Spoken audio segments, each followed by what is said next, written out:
मदनपुर गांव में दीनानाथ नाम के एक पंडित जी रहा करते थे। दीनानाथ भगवान शिव के परम भक्त थे। वे अपना अधिकतर समय भगवान शंकर के मंदिर में व्यतीत किया करते थे और भगवान शंकर से उनका इतना अधिक प्रेम था कि वो किसी न किसी बात पर भगवान शंकर से रूठ भी जाया करते थे। दीनानाथ जी की पुत्री आनंदी बड़ी हो गई थी। उनकी पत्नी उमा को आनंदी के विवाह की चिंता थी। वो जब भी विवाह की बात करती तो पंडित जी हमेशा यही कहते। अरे उमा, चिंता मत करो, भगवान शिव सब प्रबंध कर देंगे। आनंदी हमारी नहीं, भगवान शिव की पुत्री है और उन्हीं के आशीर्वाद से हुई है। भगवान शिव सब संभाल लेंगे, तुम समय तो आने दो। ठीक है, जैसी भगवान भोलेनाथ की इच्छा। कुछ समय पश्चात आनंदी का रिश्ता एक संपन्न परिवार में तय हो गया। अब समय आने लगा। उमा ने देखा दीनानाथ जी रोजाना ही कह देते थे कि सब हो जाएगा, पर अभी तक विवाह की कोई भी तैयारी नहीं हुई थी। सुनो जी, 2 दिन बाद आपकी पुत्री का विवाह है, पर अभी तक कुछ भी तैयारी नहीं हुई है। मैं आपको इतने दिनों से सचेत करती आ रही हूँ कि पुत्री का विवाह है, कुछ तो सामान इकट्ठा कर लो, कुछ थोड़ा बहुत पैसा तो कर्जे में ले लो, आपको लोग दे भी देंगे, पर आप मानते ही नहीं हो। उमा, मैंने तुम्हें कहा है ना, मुझे किसी से पैसा मांगना पसंद नहीं है। मैं परमात्मा के आश्रित हूँ। मैं अपने भगवान शिव से जिद करके सब कुछ मांग सकता हूँ। संपूर्ण जीवन में तुमने देखा है ना, तुमने जो जो कागज पर मुझे लिख कर दिया है, मैंने भगवान के श्री चरणों में रखा और भगवान शंकर ने हमारी सारी मनोकामना पूर्ण की है। तो अब क्यों चिंता करती हो? अभी भी तुम्हें जिस चीज की आवश्यकता है मुझे लिख कर दो, भगवान शंकर स्वयं पूर्ण करेंगे। अरे, खाने पीने की चीजों की बात अलग है, वो तो कोई भी भक्त दे जाता है, पर इस समय कन्या के विवाह के लिए दहेज की आवश्यकता है। उसमें सोना भी लगेगा, वस्त्र भी लगेंगे, अन्य पदार्थों की भी आवश्यकता पड़ेगी। कौन देकर जाएगा? भाग्यवान, तुम फिर चिंता कर रही हो। जब मैंने तुम्हें कहा है ना, भगवान शंकर जी सदा मेरे साथ हैं, फिर क्यों चिंता करती हो? तुम मुझे कागज पर लिख कर दे दो।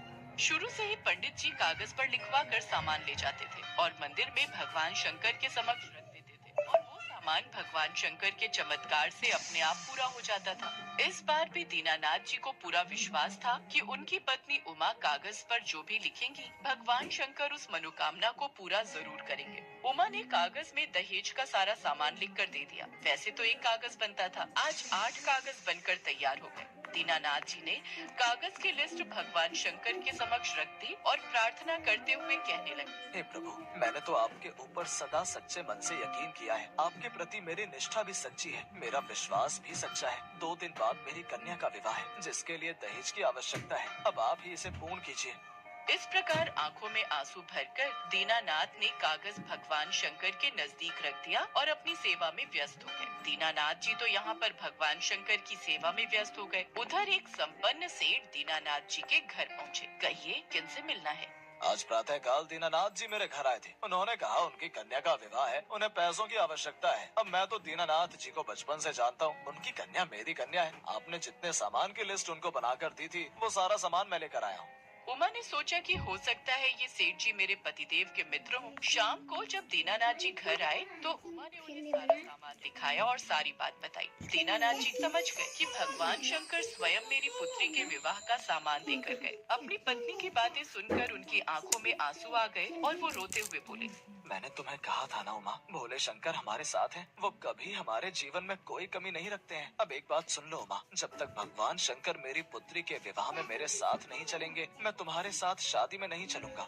विवाह का दिन आया, पर दीनानाथ जी मंदिर में बैठ गए कि मैं भगवान को लेकर ही विवाह में जाऊंगा। तभी भगवान शंकर की मूर्ति से एक आवाज आई, दीनानाथ, जाओ अपनी कन्या का विवाह करा कर आओ। अरे भगवान, मैंने तो सारी उम्र आपकी सेवा की है। आपको तो पता है ना, आप मेरे पिता तुल्य हैं और मैं आपसे हर बात पर जिद करता हूँ, पर आप मेरी हर जिद पूर्ण करते हो। आपको जब पता है मैं आपके बिना नहीं जा सकता हूँ, तो आपको चलना ही पड़ेगा, वरना मेरा आपसे झगड़ा हो जाएगा। फिर मैं आपसे कभी बात नहीं करूँगा। दीनानाथ की प्रार्थना सुनकर भगवान भोलेनाथ प्रकट होते हैं। दीनानाथ, मैं तुम्हारे साथ ही रहता हूँ। मैं तो सदैव तुम्हारे हृदय में वास करता हूँ, इसलिए मैं तुम्हारे साथ हर जगह हूँ। मेरा आशीर्वाद सदा तुम्हारे साथ है। भगवान तो भक्त के वश में होते हैं। तुम विवाह में जाओ, मैं पीछे पीछे आता हूँ। मुझ पर विश्वास करो।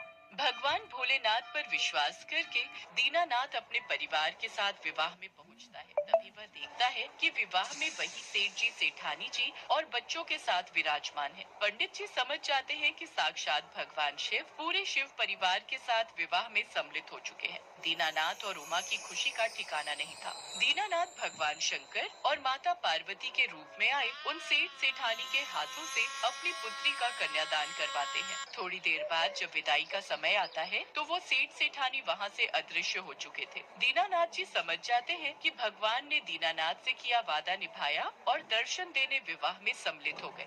यह सच है, भगवान अपने भक्तों को कभी नाराज नहीं करते। भक्त उनसे जितनी मर्जी लड़ाई करे, उनसे जितनी मर्जी शिकायत करे, पर भगवान हमारे जीवन दाता है। वो हमसे कभी भी नहीं रूठते। वो तो हमारे पालनहार हैं और सदैव हमारा भला सोचते हैं और सच्चे मन से की गई प्रार्थना को स्वीकार करके सदैव हमारी रक्षा करते हैं।